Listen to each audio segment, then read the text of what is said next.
Hello everyone, అందరూ ఎలా ఉన్నారు? Welcome back to Vani Reddy stories and blogs. గీ గీ గీ ఎవరు చూసినా గీ మంచిది, గీ తినచ్చు అంటారు. నిజంగా గీ అంత మంచిదా? సో గీ మంచిదైతే ఎలాంటి గీ తీసుకోవాలి? అసలు గీ నిజంగా ఎంతవరకు మనం తీసుకోవచ్చు?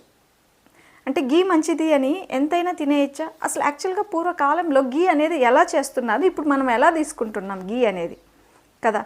చాలామందికి తెలియదు ఏంటంటే గీ మంచిది, ఎవరో ఏదో చెప్తారు గీ మంచిది తినచ్చు, లేదు ఆయిల్ మంచిది బాగా రోజు ఫ్రైడ్ ఐటమ్స్ తినచ్చు. నిజంగా అంత మంచివే అవి? మరి గీ ఎందుకు మనకి యూజ్? అసలు ఎలాంటి గీ తీసుకుంటే మనకు నిజంగా మంచిది?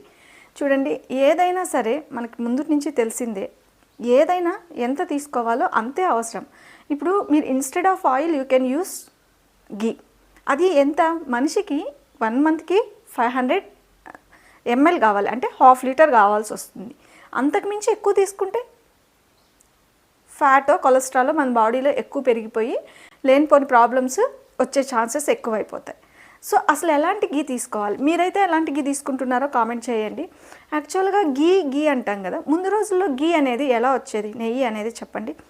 పాలు బాగా కాంచి అసలు సిమ్ము మీద నిప్పుల మీద పెట్టేసి నిప్పుల మీదే కాగి బాగా మీగడయి బాగా మీగడగా ఇంత పైగా ఇంతగా తేలేది.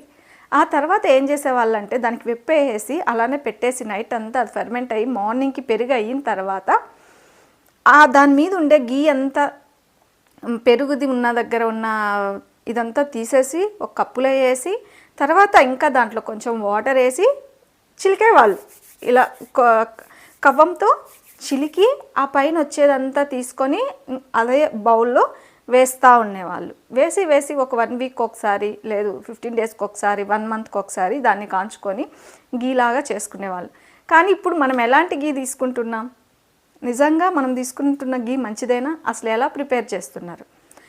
నిజంగా అయితే ఇప్పుడు మనకు దొరుకుతున్న గీ ఏం చేస్తున్నాం? మనకు కూడా తెలియక పాల మీద ఉండే మీగడని తీసేస్తున్నాం. పాల మీద ఉండే మీగడ తీసేసి దాన్ని వాటర్ లేదు మిక్సీలోనో వేసి పక్కకి తీసుకొని దాన్ని వేడి చేసి దాన్ని గీ చేసుకుంటున్నాం. యాక్చువల్గా అయితే ఆ విధంగా తినకూడదండి. ఎప్పుడు కూడా పెరుగు మీద ఉండే మీగడని తీసి దాన్ని మనం గీ చేసుకోవాలి. సో ఇప్పుడు మనకి బయట దొరుకుతున్న ప్రతిదీ కూడా ఏ విధంగా దొరుకుతుంది? నిజంగా మనకి స్వచ్ఛమైన గీ దొరుకుతుందా?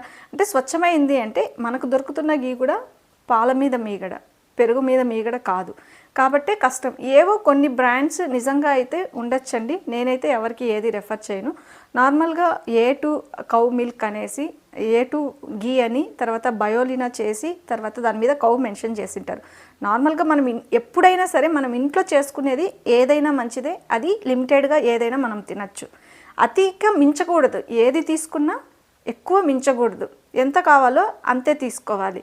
ఇంకొక థింగ్ ఏంటి అంటే మనం ఇంట్లో చేసుకున్నది ఏదైనా మంచిదే. ఇప్పుడు జస్ట్ అత్త రసం పెట్టుకొని రైస్ పెట్టుకొని తినండి, మంచిదే. అదే బయట పోయి ఒక ఫ్రైడ్ రైస్ తినండి, అది ఎంత డ్యామేజ్ చేస్తుంది కదా.